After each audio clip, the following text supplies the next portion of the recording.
So good morning everyone. It's super sad to go after Fabian, and I'm gonna talk about my team super happily. My name is Pedro, and for today I'm gonna talk to you about the best architects of the 21st century. So when we talk about the 21st century, it's really important to talk about World War II. After World War II, cities were completely scattered, and of course, governments had to rebuild many cities, and that's when this new Renaissance movement of architecture began. So basically, we should know that the people who were famous in the 21st century are architects who worked post-World War II and who revolutionized aesthetics and our point of view of good architecture, good style, and beauty. Okay? So, first, we're going to talk about the father of modern architecture, that is Philip Johnson. He is Canadian, but he is considered an American icon. He passed away in 2005, and he's considered a completely revolutionary architect because he's really famous nowadays for changing the view of traditional building. Okay? So, first of all, his characteristic is a difference from other architects. He was really free-spirited. He was really fun to work with. He was a really easy person. He really had a free and eclectic approach to everything.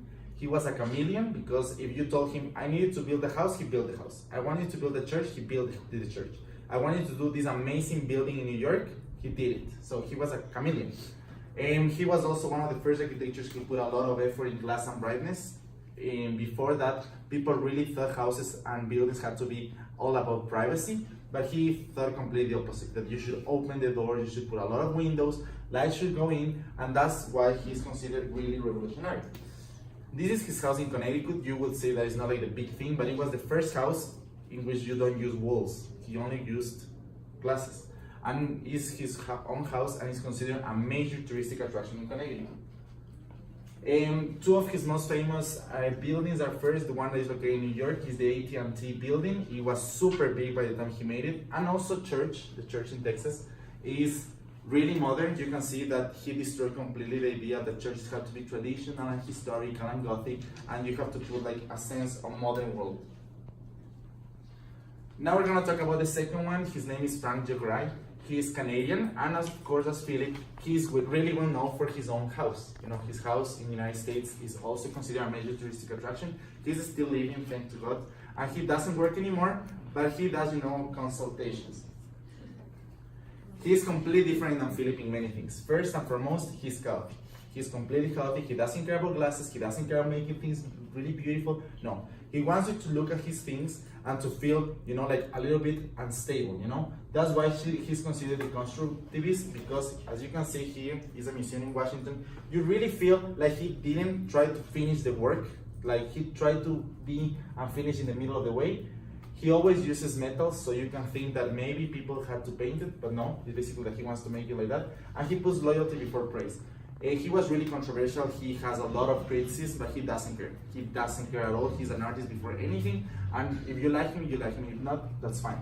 He's really famous by the new generations, and he has worked a lot in doing touristic attraction. As I said, post-World War II, Europe had to be rebuilt. This is an amazing, amazing building that is located in the Czech Republic. I've been there. It's amazing. And it's Gothic. You can see that the windows are like a little bit twisted. You can see a lot of metals. You think it's not finished, but it's amazing. It's super pretty. This one is the Disney Hall, and this one is another one of his houses that is located in the United States. He's also an American icon because most of his job is located in the United States. This is one that I love. It's called The Fish. It's located in Barcelona. You can see it's a fish. It's made of metal. It's not finished. It's the idea, and it's really famous in Barcelona because it's located in the middle of the clubs. So people use the fish to locate themselves because in Barcelona you have a lot of party land.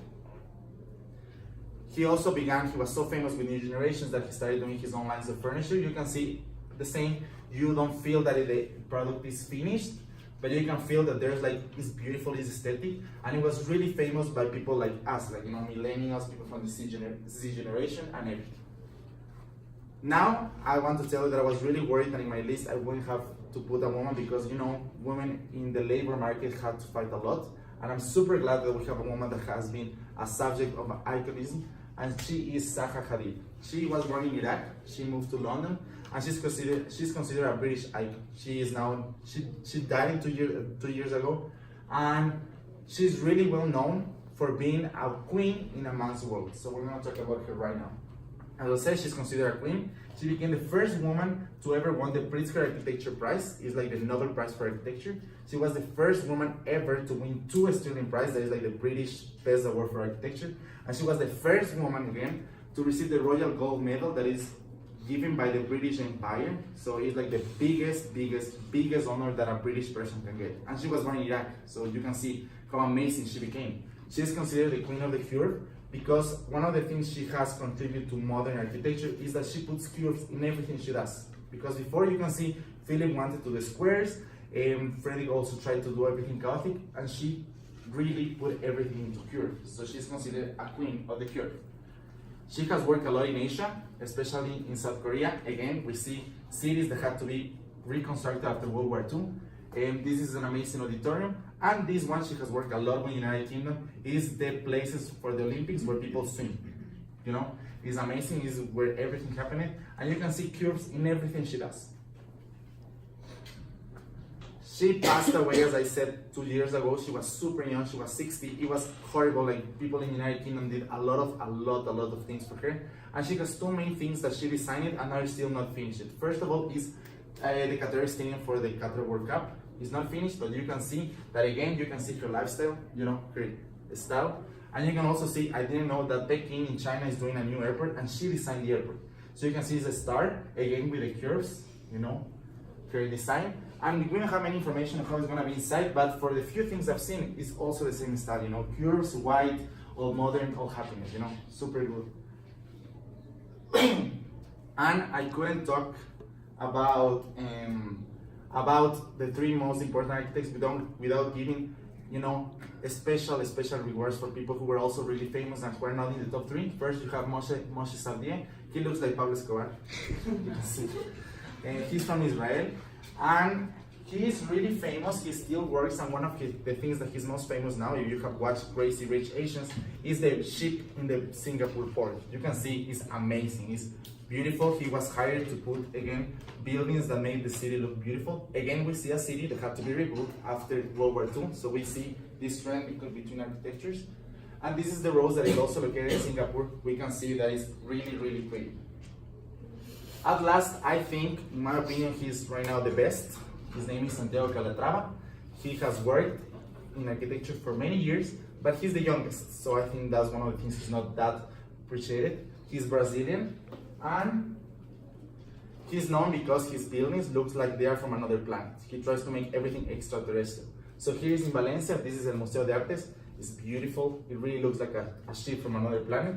You can see also this is located in Europe. It's a small museum. And this one is a Sweden building that also looks like it's not from Earth. You know, he really tries to give you that feeling. He's working nowadays. He has offices in like 20 countries. The Museo da Manhã is located in Rio de Janeiro. You can see that it's a ship with a little alienistic motivation. And also recently in the World Trade Center in New York, he did this transportation hub. That is like this new ship that is trying to show you that New York is not from this planet, okay?